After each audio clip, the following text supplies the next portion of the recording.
Hey guys, what's up? It's me, Meat Puppet. I got a different video for you today. It's about the whole pandemic situation that's kind of interesting, how it's affecting everybody right now.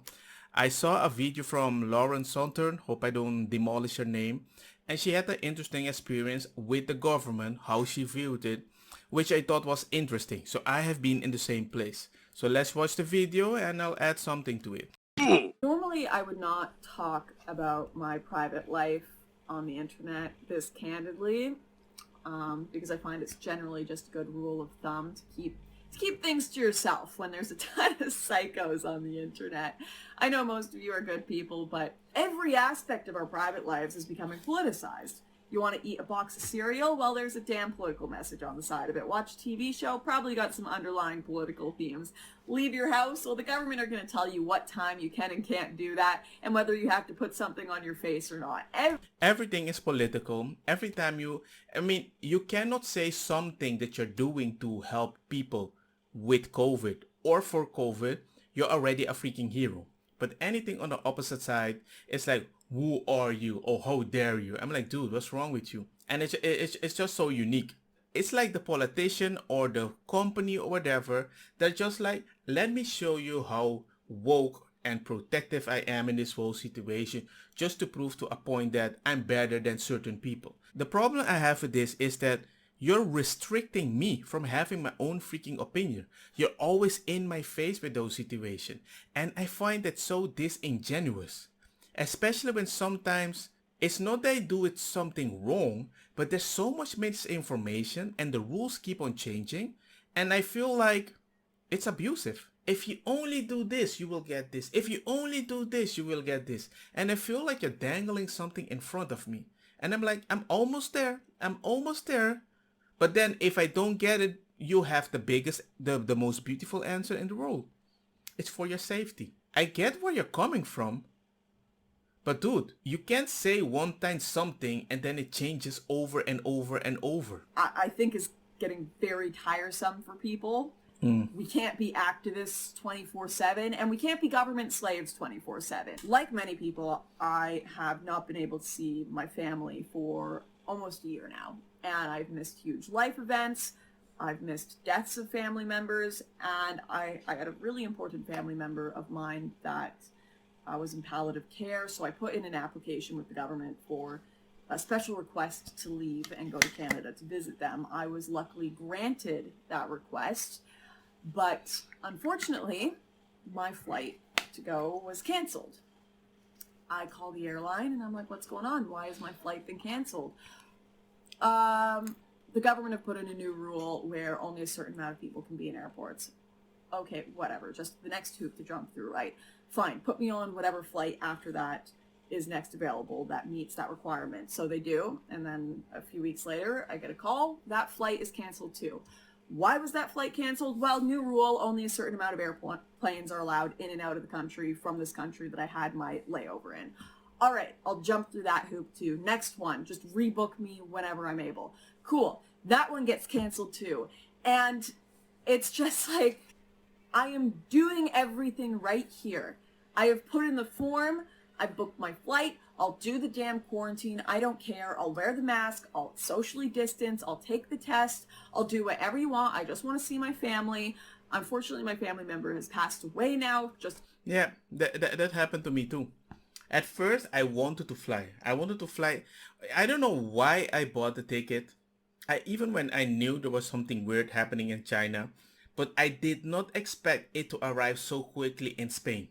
I was really surprised. I think I bought the ticket in January or something like that. I said, hey Papa, happy birthday, I bought the ticket and we're gonna be there in freaking February or something like that. But all the tickets just suddenly got cancelled. What I did not know is that that was the last opportunity for me to go visit my father. I was not allowed to fly anymore from Spain. And once I had the opportunity to fly, and my island went in full lockdown, and they said that's it. to go, so at least hopefully I can get to the postponed funeral. But I don't know if I'm going to get there. I don't know what the next hoop is going to be. I don't know what's going to be canceled. That is what is making all of this impossible. And I think what is affecting not only my mental health, but everyone's mental health around me. I'm also surprised that whenever I bring this up, you do know that the amount of suicides right now has surpassed the amount of COVID cases, right? We were not prepared, and they never bothered to be prepared. We didn't have enough masks. We didn't have enough a bunch of stuff.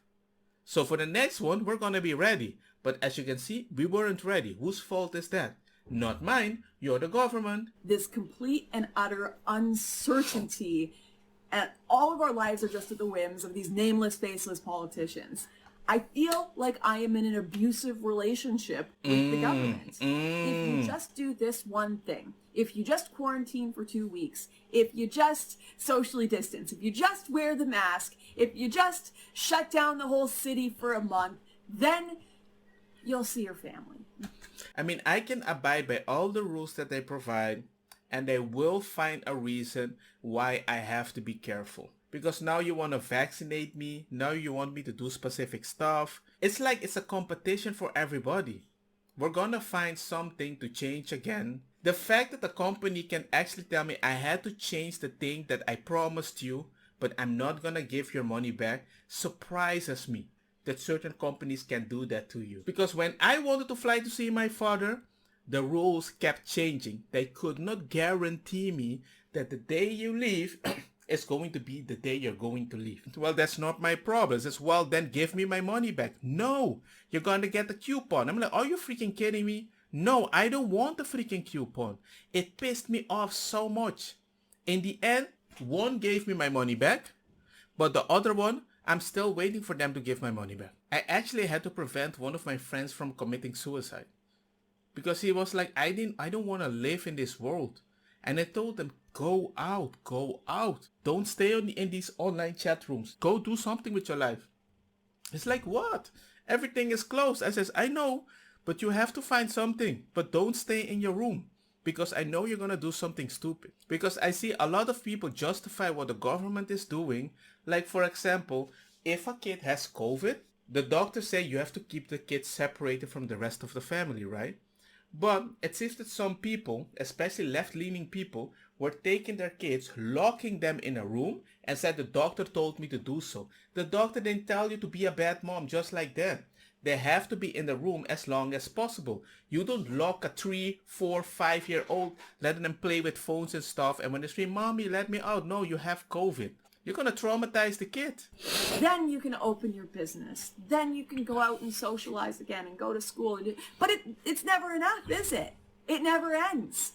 The carrot is there just to get you to jump through the hoops, but you're never actually going to get it. At least that's what it's feeling like right now. And on top of that, I also feel like I'm being gaslit into thinking this is for the greater good. Like, Lauren, you have to do this because if you don't follow all of these random arbitrary rules that keep changing and keep being put in, then people are going to die. If you don't do this, then, you're a horrible person. But it's like a narcissistic abuser who says this is a really important thing to not do, and then they do it every day. You see politicians. Yes, I wanted to say that. I seen a bunch of politicians keep breaking the freaking rules. Not wearing masks, eating in restaurants when they're not supposed to. On airplanes all the time. Well, no, our reasons are more important. The dinner I have to go to is more important. If you're a tennis player, you can go to your game. Football player, you can go to your game because that's super important. If you're rich and famous, well, you can afford to get your own private jet to go wherever the hell you need to be.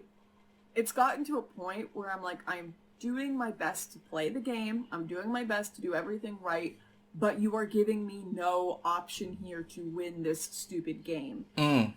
There's something in the Soviet Union called behavioral bilingualism, where everyone would kind of learn to say the right things, do the right things, tout the party line, because if they didn't, obviously, their family would be at risk, their job would be at risk, their life would be at risk. So they learned this type of behavioral bilingualism where they would go out and they would say a certain thing, and then they'd go home and internally they didn't believe it, they didn't buy into it, they didn't want to do it, but they were able to separate the two. So in their day-to-day life, they could just survive and go home and be like, well, this is really messing up my mental health, having to lie every day, but it's just what I got to do. And I feel like we're getting to that point here.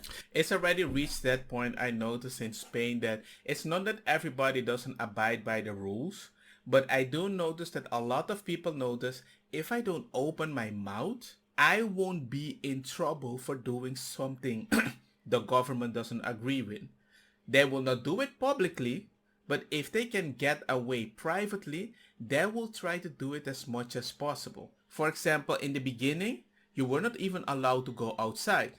But in the mountain areas, I noticed there were a bunch of people running in the mountain because they said, no cops is gonna come here, but no cops wants to care about people running in a forest and they're gonna chase them with a car because they're like, what's the point? If you're in the city, they will find you. But they're like, if you do the effort to do something illegally hidden, they don't actually do the effort to stop you. As long as nobody sees that you're breaking the rule and they have to do something. I see people doing the most ridiculous stuff every single day, and I just keep my mouth shut because I know that's for the best. I was at a restaurant slash bar, and they had face mask rules in, but when you have a drink in your hand, you don't have to wear the face mask, right? So everyone's just sitting around with drinks, spitting, laughing, cheering, all beside each other. But if you walk 2 feet away and you don't have a drink in your hand, put the mask back on, otherwise you're going to spread COVID, right? Yeah, those are like the weird rules, the weird thing that keeps happening. You can have fun here. We're going to give you that freedom, but we're not going to give you this freedom. If I run, I don't have to put my mask on. But if I stop running, I have to put it. As if when I'm running, I don't exude more COVID on other people. If you're the one susceptible to COVID, right? Aren't you the one that has to eat healthy and cover yourself because you're afraid for it? Because you have a weak immune system? But I'm surprised that you want me to take the vaccine. I'm like, dude, even if I have the vaccine, for your safety, I have to wear it because you are afraid. I can still infect you. Then what's the point for me taking the COVID shot if you're still gonna be afraid and I have to wear a mask? Because you're like, yeah, but now you won't die. How do you know?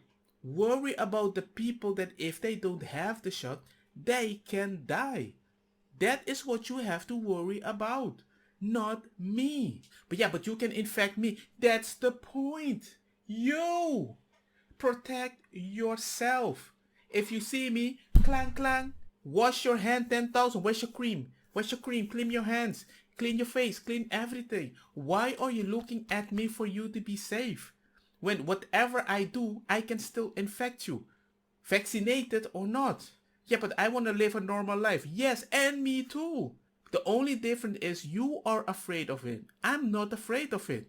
But I still abide through the rules so you feel comfortable. But the moment you were like, you have to vaccinate, I'm like, no, you have to vaccinate.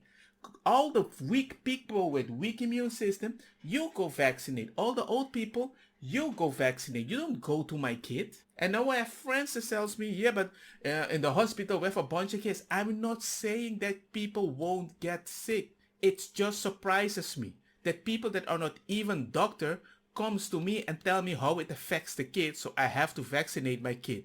Did you vaccinate? No. Then you go vaccinate so you don't infect my kid. Then they had a dance floor there, and once again, no masks, tons of people all around each other talking and chatting and laughing.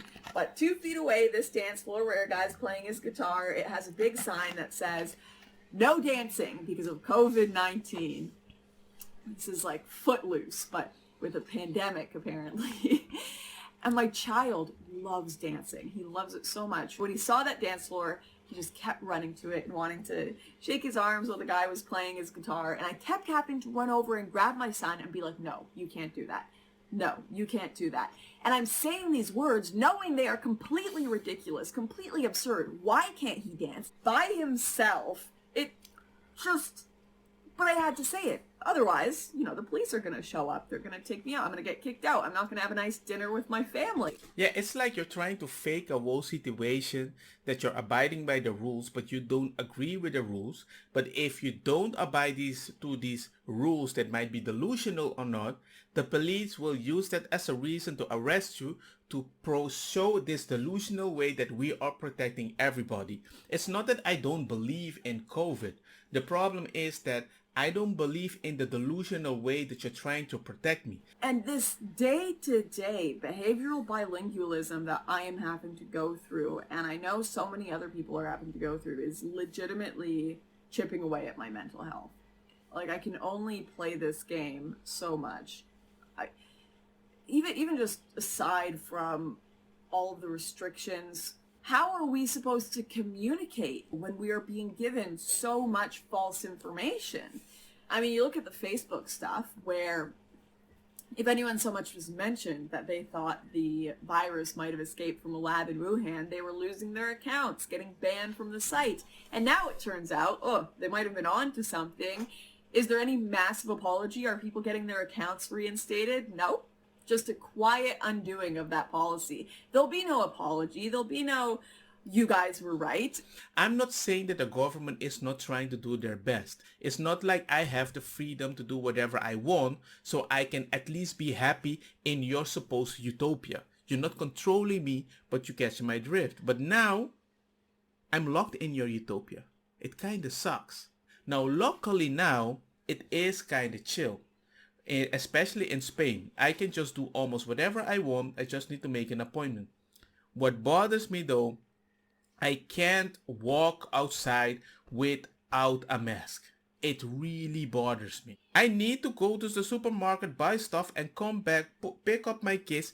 I want to have a normal life. So now if my kid was like, people are going to be like, oh, look, remember COVID, he is week long. What do you mean he has week long? You're forcing me to put a mask on a 6 years old. Of course he's going to have trouble breathing.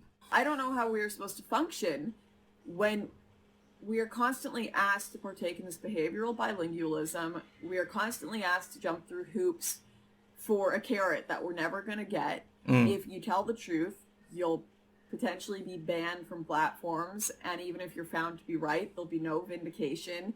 It's definitely chipping away at my sanity a bit. And I'm someone who's never struggled with mental health issues. I've never been in a state where I'm like super depressed, crying all the time, can't deal with the world. But this is affecting me. So I cannot imagine what people who are actually struggling with mental health issues. That is actually a very good point, because that is true. I don't have like a very, very, very bad time. I do have some breakdowns that I was having because my child was not adapting very well socially. So he was only playing his battery. He could not talk well. And I actually had to spend a lot of time with him to motivate him so he can be comfortable and say his stuff. And the only thing that affected me really hard is when my father passed away. But if this bothers me so much, it would not surprise me how certain kids are affected right now. I mean, YouTube, you strike me for saying something like that. And now I have a permanent strike. The next one is going to be real. We don't know where it came from, but I wasn't even allowed to talk about it. Issues who don't have family to support them. I cannot imagine what you are going through right now, and I'm so sorry. All I can say is if you are having trouble functioning in the world as it is, that probably means you're sane. You are not insane. If you are noticing things that make absolutely no sense, that are entirely hypocritical, that have no consistency, and it's bothering you, you are probably doing all right up there. That ending message actually made me a lot happier than I thought. I'm happy there's more people like me. Hope you guys are too a little. Hope you guys are doing mentally okay. I just find it so sad. So sad. I think because of Discord, actually in this troublesome time, it also didn't feel as bad because I made so many great friends on Discord that I can actually have a chat with, which actually felt different. Not that I don't have friends in my real life, but everybody was busy with their own stress. But for some reason on Discord, it was like new friendship. It's like somebody just kicked me out of my class, and the new class I was locked in. I didn't know anybody. And the experience of learning them, knowing them, it was beautiful. It was interesting. I hope it gets better though. I hope you guys have your experience. Let me know in the comment section. Like, share, do the usual. And hey man, see you guys next time. By the way, my Discord channel is in my description. If you have any interesting video or news, do not hesitate to send them to me, okay? Peace.